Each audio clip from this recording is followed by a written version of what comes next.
안녕하세요. 이번 시간에는 그냥 공부할 것이 한번 사주형국에 대해서 공부해 볼까 합니다.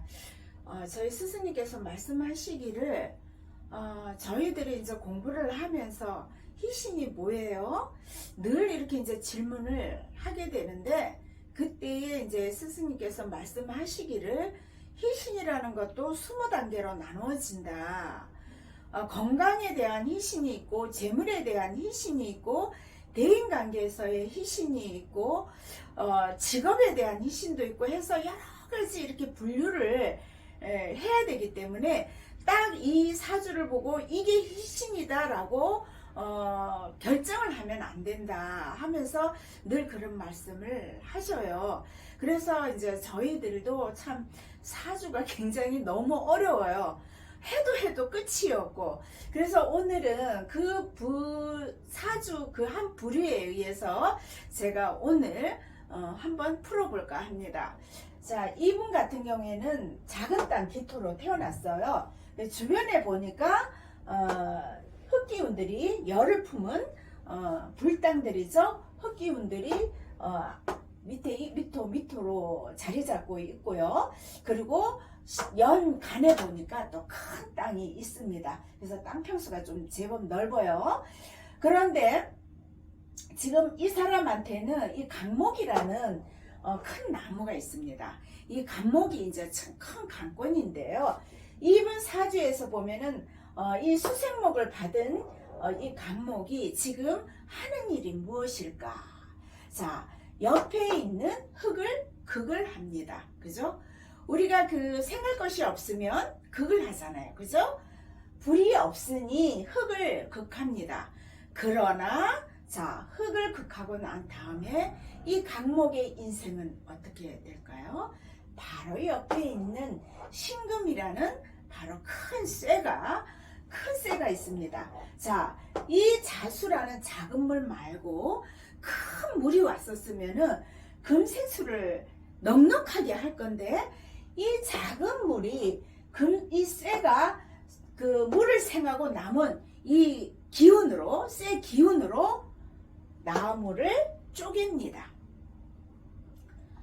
그러다 보니까 이 나무가 주변에 흙들도 많고 물은 너무 작고, 자, 이 상황에서 본인도 물이 있으면 수생목을 또 넉넉하게 받을 건데 이 작은 물 가지고는 너무 약하죠. 물론 신금 속에 임수도 있지만은 이 물, 임수는 이 큰 물, 임수는 지장간에 있는 이 물은 바로 무토가 먹고 또 강목도 흡수를 하게 되지요. 자, 그래서 이 강목이 극을 하고 난 뒤에 내 인생을 보니 불안한 거야.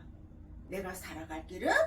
그래서 바로 옆에 주변에 흙들이 많으니 나는 흙에 화를 하겠다. 그래서 각기 합을 하게 됩니다. 그래서 흙으로 변하게 되지요. 자, 그러다 보니까 이 사주는 흙기운이 굉장히 강합니다. 그러나 주변에 자수도 있고 신금도 있고 또 작은 쇠 신금도 있어서 아주 디테일하게 풀어보자면 신강한 사주, 매우 강한 사주는 되지는 못해요. 그래서 아주 강한 사주에서 약간 조금 한 단계 낮은 그런 강사주가 되었습니다. 강사주보다는 조금 더 높겠죠, 그죠? 그래서 강사주와 그 신강한 매우 강한 사주의 요 중간쯤에 사주가 됩니다. 그래서 아주 이거는 이제 디테일하게 우리가 이제 풀었을 때 그런 이야기가 됩니다.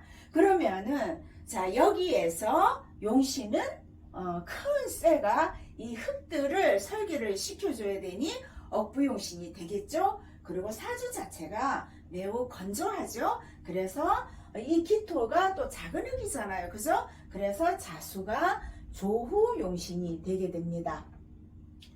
자, 그러면 이 사주가 나무가 들어오면 어떻게 될까? 운에서 나무가 들어오게 되면 어떻게 될까요?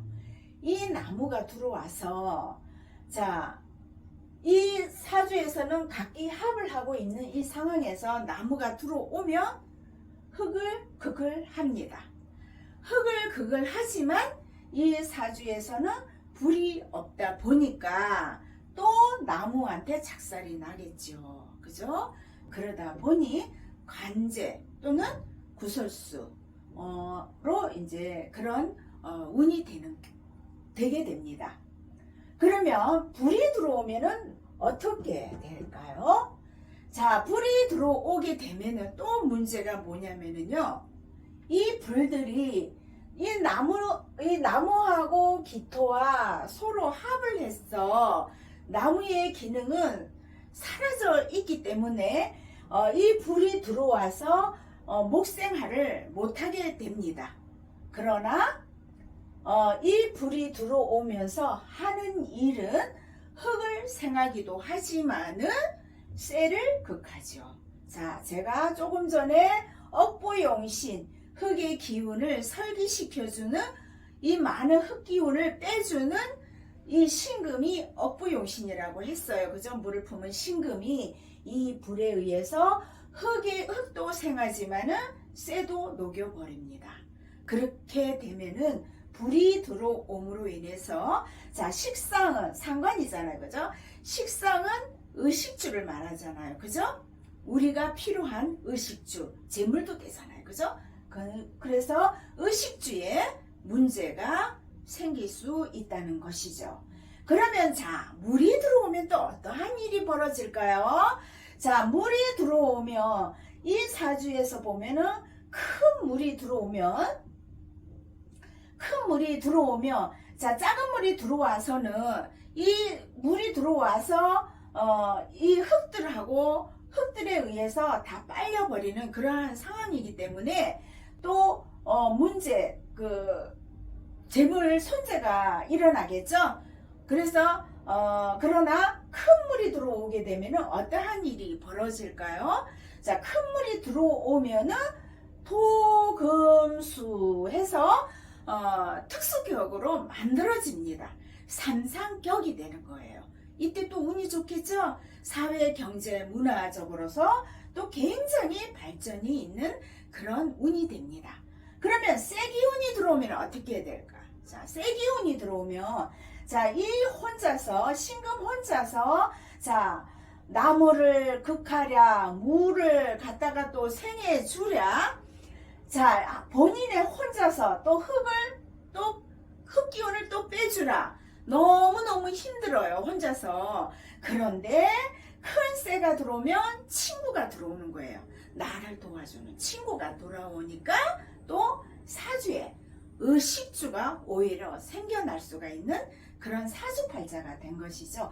이렇듯 우리 사주팔자는 각자의 오면은 운에 따라서 이렇게도 변하고 저렇게도 변하고, 자, 이 사람 같은 경우에는 자, 물기운이 지금 이 사람한테는 굉장히 시급해요. 또 이 사주가 굉장히 건조하게 되면 우리 몸 신체에 또 문제가 생기겠죠. 소화기 계통 쪽에도 문제가 생길 것이고, 그리고 췌장이나 이런 쪽에도 이제 건조하니까 또 물기운은 또 우리가 신장을 뜻하잖아요. 신장 계통, 비뇨기과 쪽의 계통, 이런 데에 이제 문제가 생길 수가 있잖아요. 그래서 건강면으로도 생각을 하면 물기운일 것이고, 이렇듯 우리 사주는 단계해서 모두 다 살펴본 후에 우리가 희신을 정해야 하는 것입니다. 감사합니다.